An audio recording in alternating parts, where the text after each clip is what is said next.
नमस्कार, सुजान संगोपनमध्ये आपलं स्वागत आहे।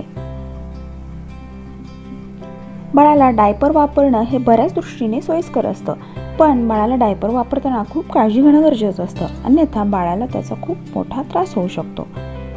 काही बाळांमध्ये व्यवस्थित काळजी घेतली नाही तर किंवा बाळाच्या त्वचेच्या प्रकारामुळे, वातावरणामुळे रॅश, त्वचा कोरडी पडणे, पुरळ येणे, इन्फेक्शन होणे, त्वचा लाल होणे, त्वचा जळजळणे असे त्रास होऊ शकतात। आज आपण बाळाला जर असे काही त्रास, रॅश असतील तर त्यासाठी काय कारणे असतील आणि त्याचे 9 उपाय पाहणार आहोत। सुजान संगोपन या चॅनलवर आपण आपल्या बाळाच्या सुयोग्य आणि सुदृढ वाढीसाठी उपयुक्त माहिती जाणून घेऊ शकता। त्यामुळे चॅनलला लगेच सबस्क्राइब करा आणि सोबत असणारे बेल बटन दाबायला विसरू नका। तसेच या चॅनलवरील सर्व उपयुक्त व्हिडिओ आपल्या मित्रमैत्रिणी आणि नातेवाईकांसोबत नक्की शेअर करा, व्हिडिओला लाईक करा आणि कमेंट करा। बाळाला प्रत्येक वेळी डायपर काढताना किंवा घालताना कुठे रॅश, पुरळ, लालसरपणा किंवा बाळाला त्याचा काही त्रास होत आहे का हे पाहणं गरजेचं असतं।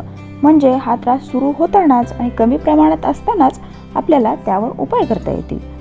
बाळाला डायपर वापरताना काय काळजी घेणं गरजेचं असतं म्हणजे बाळाला रॅश, पुरळ, लालसरपणा किंवा जळजळ असे कोणतेही त्रास होणार नाहीत याबद्दलचाही सविस्तर व्हिडिओ आपण या चॅनलवरती पाहू शकता। पाणी आणि हवा। बाळाला रॅश, पुरळ आला आहे असे जाणवले की ती जागा स्वच्छ करणे गरजेचे असते। त्यासाठी कोमट किंवा वातावरणानुसार थंड पाणी आणि स्वच्छ धुतलेल्या सुती कपड्याने बाळाला डायपर घातलेला सगळा भाग हळूवार पुसून घ्या आणि बाळाला काही वेळ डायपर किंवा लंगोट शिवाय ठेवा, म्हणजे त्या भागाला हवा मिळाली पाहिजे।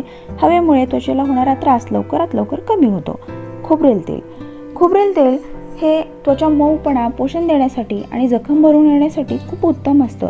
शिवाय तेलामुळे त्वचेची जळजळ, लालसरपणाही कमी होतो, थंडावा मिळतो आणि बाळाला रॅश, पुरळ असल्यास खोबरेल तेल लावून हलका मसाज करा, यामुळे रॅश लवकरात लवकर कमी होतील।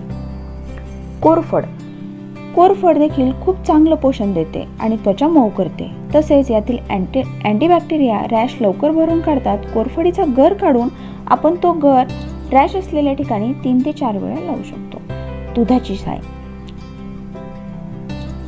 कोरडी पडलेली त्वचा लवकरात लवकर तजेलदार आणि मऊ करण्यासाठी साय खूप मदत करते। तसेच त्वचेची जळजळ, लालसरपणा कमी करते। बाळाला अंघोळीच्या वेळी रॅश असलेल्या ठिकाणी साईने 2 ते 3 हळूवार मसाज करा आणि ती जागा धुवून टाका। Rash cream. बाळाला रॅश येऊ नये म्हणून आणि रॅश आलाच तरी देखील रॅश क्रीम खूप चांगलं काम करते। बाळाला दिवसातून 3 वेळा व्यवस्थित पाण्याने पुसून परत ही क्रीम लावली तर रॅश लवकरात लवकर बरे होतात। आम्ही आमच्या बाळासाठी सेबामेडची ही रॅश क्रीम वापरतो, जे की खूप चांगले रिझल्ट आहेत। या क्रीममुळे रॅश न येण्यासाठी खूप मदत होते किंवा जर रॅश आला तर कमीत कमी एका दिवसात तो रॅश पूर्णपणे बरा होतो। ही जर क्रीम तुम्हाला हवी असेल तर डिस्क्रिप्शन बॉक्समध्ये त्याची लिंक दिलेली आहे, त्याच्यावरून तुम्ही ती मागवून घेऊ शकता।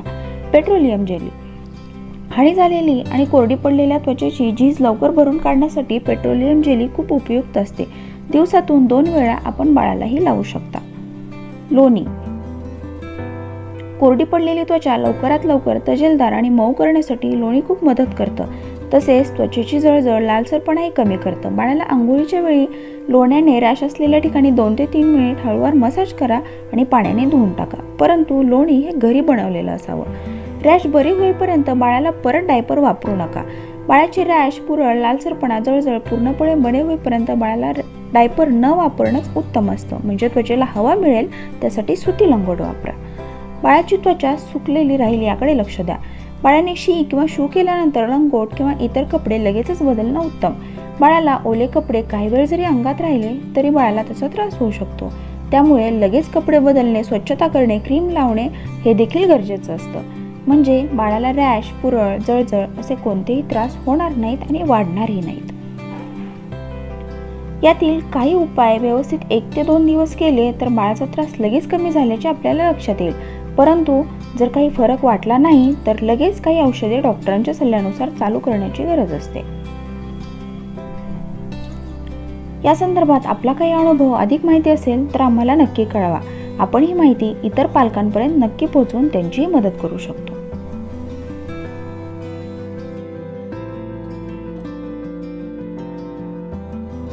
आम्ही आमच्या बाळासाठी ज्या ज्या वस्तू, खेळणी, बेबी केअर प्रोडक्ट वापरतो त्याची लिंक डिस्क्रिप्शन बॉक्समध्ये दिलेली आहे।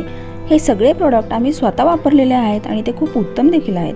तुम्हाला ते हवे असल्यास डिस्क्रिप्शन बॉक्समध्ये दिलेल्या लिंकवरून तुम्ही ते मागवून घेऊ शकता. संगोपन या चॅनलवर आपण आपल्या बाळासाठी खूप सारी उपयुक्त माहिती जाणू शकतो. त्यामुळे चॅनलला नक्की लाईक करा, शेअर करा आणि कमेंट देखील करा. जसे की हिवाळ्यात बाळाची कशी काळजी घ्यावी, त्यासाठी खास उपाय, बाळासाठी बालगुटी कशी तयार करावी, त्यासाठीच्या खूप लहान सहान गोष्टी याबद्दल आपण माहिती जाणून घेऊ शकता. लहान मुलांची रोगप्रतिकारशक्ती कशी वाढवावी, त्यासाठीचे खास उपाय आणि आहार, लहान मुलांची बौद्धिक क्षमता कशी वाढवावी, त्यासाठीचे आहार, खेळ आणि भरपूर साऱ्या महत्त्वपूर्ण गोष्टी, नवजात बाळाची काळजी कशी घ्यावी, लहान बाळासाठी खूप साऱ्या महत्त्वपूर्ण गोष्टी आपण जाणून घेऊ शकता. लहान मुलांसाठी पौष्टिक आणि चवदार पदार्थांच्या पाककृती, त्याचे फायदे आणि ते बनवण्यासाठीच्या खास टिप्स देखील आपण या चॅनलवरती पाहू शकता. उन्हाळ्यात बाळाची कशी काळजी घ्यावी, उन्हाळ्यासाठी खास रेसिपीज, उन्हाळ्यात काळजी घेण्याचे उपाय, तसेच गरोदरपणात बाळ होणारे त्रास, आईचा आहार, बाळाचा उत्तम विकास आणि त्याच्यासाठीची उपयुक्त माहिती, लहान मुलांच्या विकासातील खूप साऱ्या महत्त्वपूर्ण गोष्टी, विकासाचे टप्पे, चालणे, बोलणे याबद्दलची माहिती आपण जाणून घेऊ शकता.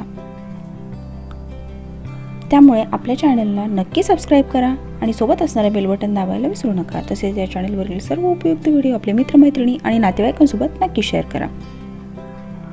आजच्या व्हिडिओमधील माहिती आपल्याला कशी वाटली हे आम्हाला नक्की कमेंट करून सांगा.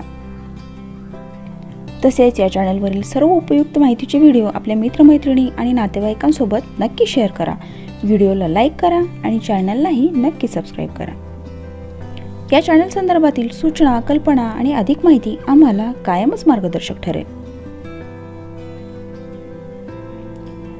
आपण आपल्या सुजान संगोपन या फेसबुक ग्रुपला आणि फेसबुक पेजलाही जॉईन होऊ शकता. तसेच हस्तकौशल्य या आमच्या कलाकुसरीच्या नवीन यूट्यूब चॅनललाही नक्की सबस्क्राईब करा.